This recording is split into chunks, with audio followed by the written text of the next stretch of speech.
आज हम लोग क्या पढ़ रहे हैं? संस्कृत व्याकरण पढ़ रहे हैं। क्या पढ़ रहे हैं? संस्कृत व्याकरण। संस्कृत व्याकरण पढ़ रहे हैं। तो जैसे हमने बताया है कि किसी भी भाषा का ज्ञान व्याकरण होता है। व्याकरण के बिना सभी भाषा अधूरे होते हैं, अशुद्ध होते हैं। व्याकरण से ही हमें किसी चीज की शुद्धता का पता चलता है और विषयों को शुद्ध रूप से समझ पाने में हम लोग अगर परिपूर्ण हो पाते हैं तो व्याकरण की ही देन है। तो व्याकरण में आज हम लोग फर्स्ट में संस्कृत व्याकरण के अंतर्गत हम लोग क्या पढ़ रहे हैं? वर्ण पढ़ रहे हैं। वर्ण व्यवस्था।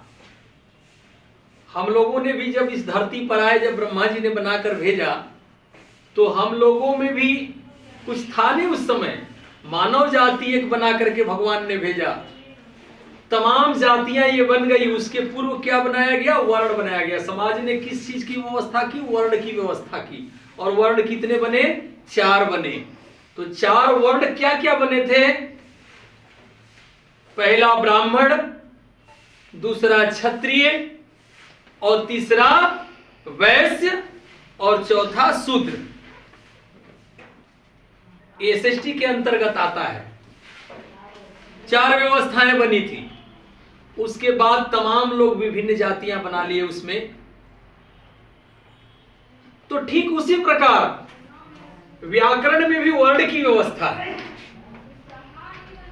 और इस वर्ण की व्यवस्था में हम लोग पढ़ेंगे वर्ण क्या है, जानेंगे कि वर्ण क्या है। तो वर्णित या अभिव्यक्त होने वाली सबसे छोटी ध्वनि वर्ण कहलाती है। वर्ण 2 प्रकार के होते हैं। वर्ण कितने प्रकार के होते हैं? 2 प्रकार के। 2 प्रकार के होते हैं। पहला क्या होता है? स्वर वर्ण। पहला को क्या कहते हैं? स्वर वर्ण। स्वर वर्ण कहते हैं। और दूसरा क्या है? व्यंजन वर्ण। दूसरा क्या है? व्यंजन वर्ण। व्यंजन वर्ण है दूसरा। अब हम लोग आगे जानेंगे कि स्वर वर्ण क्या है।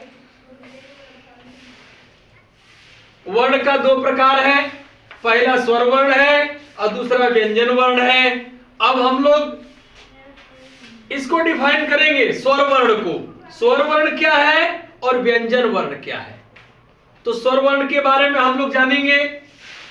स्वतः अथवा सामान्य अवरोध के साथ उच्चारित,